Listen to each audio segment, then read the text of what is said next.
You might think based on your personality that this type of ministry is not for you. But I think first you have to realize that one, it's not about you.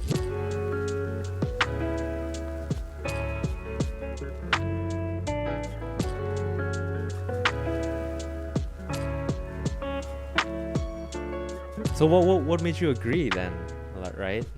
I mean, put it in another perspective. Like, in a way, God is answering what you asked for, right? You wanted to be the center of attention, so now you get this chance to be a worship leader. But what made you say yes, right? Like when you first got approached, like, hey, Theo, do you want to be a worship leader? Try it for this one song next week. Why did you say yes? Actually, I didn't say yes. Okay. I said, wait a minute. Okay. I'll think about it. I'll pray about it. Okay. But I didn't say no. Yeah. So they kept me on the schedule, and voila, I'm there. But I kind of learned that when God already give you the chance to do something for Him, for me, I better take it. It's a privilege. It's a privilege. It's a privilege. I learned from the story of Esther in the Old Testament. It's in the Bible. Mordecai, the uncle of Esther, basically asked Esther to do something to approach the king, which is the husband of Esther. And Esther just reluctant to do that because it's dangerous. Right. It's dangerous for her. But Mordecai, the uncle of Esther, said that if you don't want to do this, okay, it's fine. God will use someone else Do that. So to save the people. Yeah. So it's about saving the people, Israelites, Yeah. at that time. So yeah, after I said, wait a minute, I'll think about it, I didn't say no. And those stories, that particular story actually, just God reminded me to that story, and I was like, okay, I'm not gonna say no, I'm not gonna say yes. Just see how it goes. Just see how it goes. Yeah. And they still scheduled me Yeah. over there, Yeah. and good thing that they also provide me with a training. Right. So I think I can improve a little bit. Yeah. I kind of know now a little bit about singing, But but yeah, it's still quite challenging. it's quite challenging. Yeah. How about you? Yeah. Yeah. I mean, again, like because of my personality of rather dealing with the technical stuff or the background stuff, I really don't do well with uncertainty or like having to deal with a lot of people depending on a lot of people. I like to be independent. So something that always like challenges me is like event planning. Like unfortunately churches also have a lot of events, and they always need people to plan them, right? Coordinate, set up like the venue and figure out the right people to do different things. And so there's this one time, like pretty recent actually, the church wanted to organize a gathering, right? Like a social distance gathering at the park. And then I was approached to do it, and I'm just like, oh, this is like the one thing that I really, really, don't like to do, because I have to there's so much uncertainty, right? You ask people to come, they might not come. You ask people to help, and then you don't know if they will agree. Yeah. Even if they do, you don't know how it will go because it's not within your control. And yeah, just all that kind of stuff, and just having to put all these complexities together to put together like a successful event. So it was challenging for me, but I think at the end of the day, that was probably a first for me to formally try to organize something, even though it's not that big either. But that was the first time. I just thought, well, let's try it, right?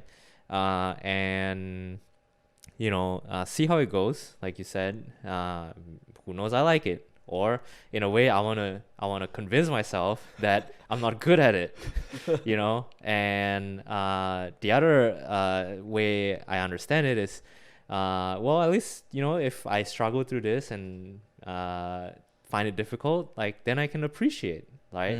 What are the talents that God give to each of us, right? There are people who are really good in planning these events, coordinating and all that.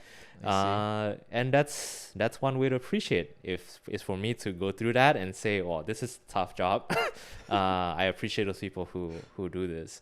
And so, you know, I think what you mentioned earlier was also resonating with me, in that God will use somebody else. Right.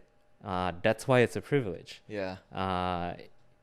God has so much resources. He Exactly, has so many people who want to serve him.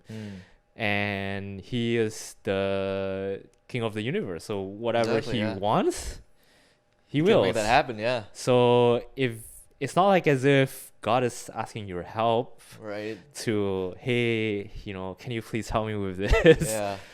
No, not because he's not asking you because he couldn't find anyone else or is in need of a resource to do something. He has it. Yeah. He's just giving you the opportunity and the privilege to do it. Yeah. Yeah.